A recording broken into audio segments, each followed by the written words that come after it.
It's Wednesday, January 29th, and time for your Barbados Today morning news update. The Transport Authority is hoping for greater assistance from the law courts as it searches for solutions that will see reckless public service vehicle drivers removed from this island's roads. The position comes on the heels of fresh concerns triggered by a case which went before the court earlier this week, where a driver was remanded to prison in connection with a number of traffic charges pending trial. Our Kareem Smith has more on that story. In a recent interview, Transport Authority Chairman Ian Eswick disclosed that numerous PSV operators continue to evade attempts to crack down on their negative behavior while blaming owners for failing to exercise due diligence when hiring drivers. But President of the Association of Public Transport Operators, Kenneth Best, has come to the defense of PSV drivers, arguing that a host of other individuals and organizations have a role to play in stamping out the issue of bad driving.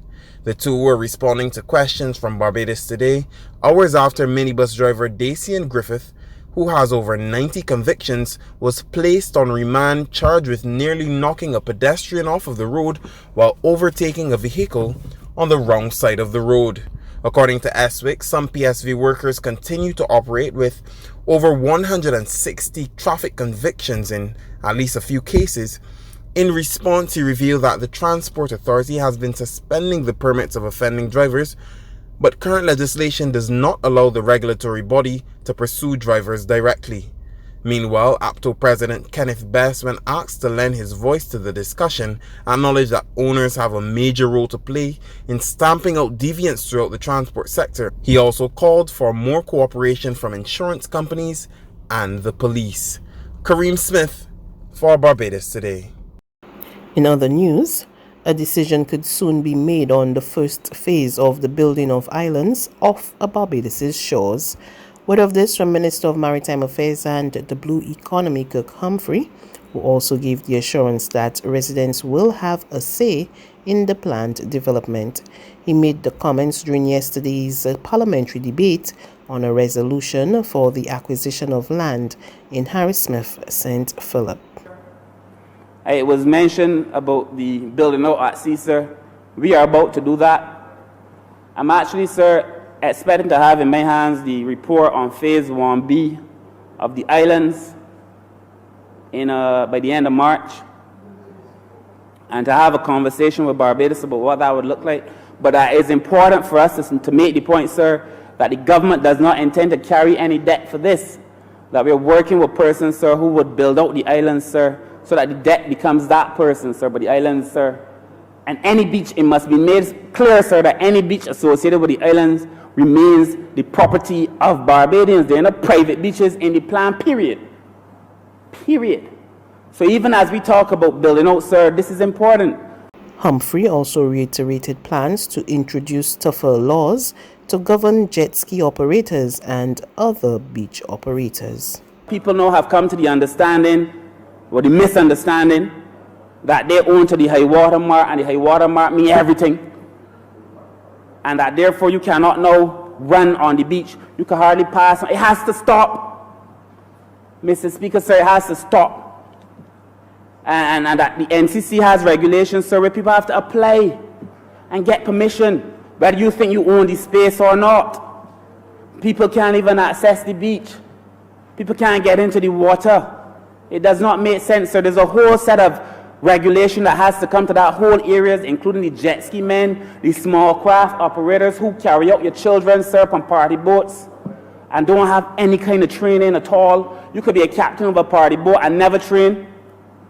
And all everybody's lives on these boats, sir. So there's a whole set of regulations that must come, sir, to that aspect of life.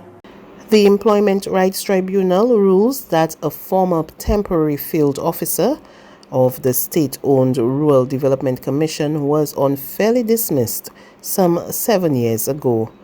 Barbados Today's Emmanuel Joseph was at the hearing, chaired by Attorney-at-Law Omari Drakes, and filed this report.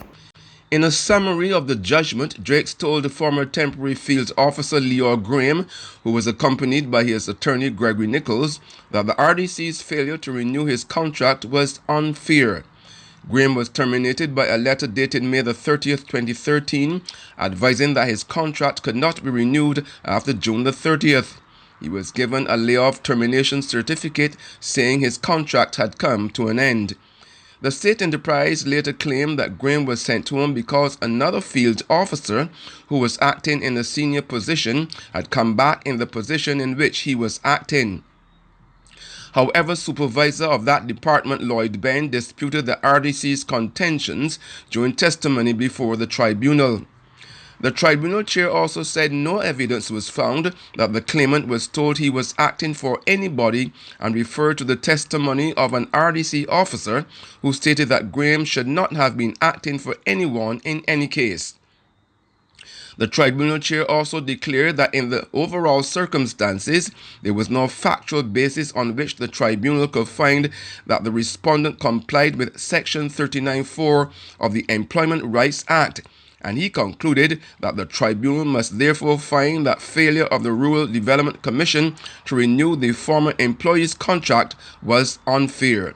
However, Drakes told the small gathering that comprised only fellow commissioners, the RDC team led by attorney Mitch Codrington, the former employee and his counsel Gregory Nichols, and Barbados today, that the tribunal will meet again on March the 5th to rule on the remedies which the claimant will receive.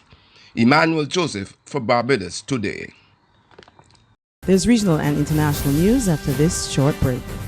It's Festive Friday at the Bridgetown Night Market at Pelican Craft Center. Kick off the weekend this Friday from 4 p.m. to midnight with loads of food, drinks, and entertainment. Get ready for Crop Over with the Rhythm Roots Street Parade. Party like it's Kadooman Day on the street around Pelican Village with costume reveler, music, and more. It's Festive Friday. It's Festive Friday at the Bridgetown Night Market at Pelican Village Center from 4 p.m. to midnight. Admission free.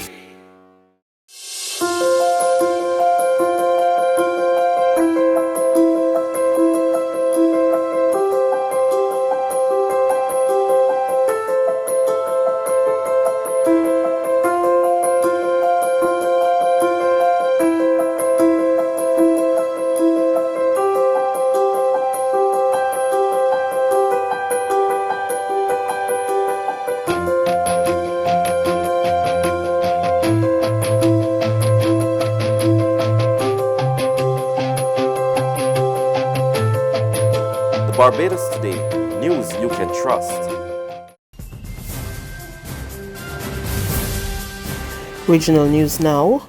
Yesterday's 7.7 magnitude earthquake, which struck between Jamaica and Cuba, left behind sinkholes around Grand Cayman and sent residents in those Caribbean countries as well as Miami scampering for safety.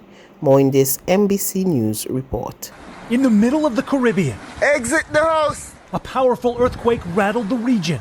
Guys, there was just an earthquake. Panicked people running from their homes and offices. About 180 of us were inside a ballroom, a giant ballroom, when the floor started shaking. A massive 7.7 temblor off Jamaica's northwest coast, creating sinkholes, sparking tsunami warnings across the region and several aftershocks. The quake even felt in South Florida.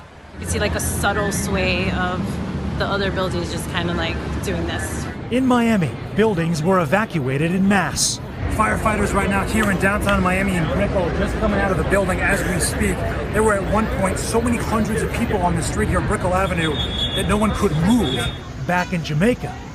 Whoa, that was intense. Officials are now assessing the damage. Finally, the World Health Organization has upped the global risk assessment that the coronavirus poses moderate to high risk. However, it has not yet declared the outbreak an international public health emergency.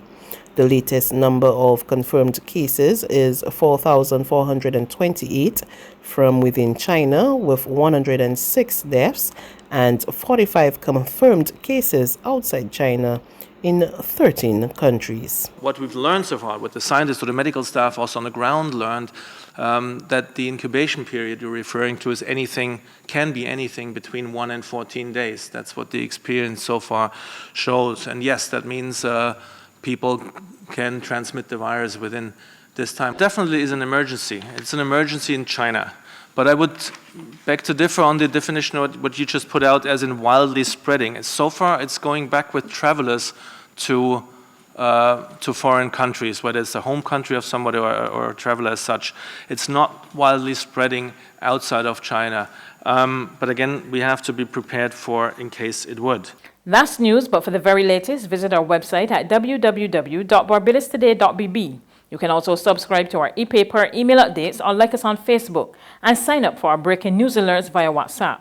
We're also on Izumi Media in bus terminals, as well as Screenplay at supermarkets and gas stations near you. You can also hear us on Mix 96.9 FM and Capital Media HD 99.3 FM.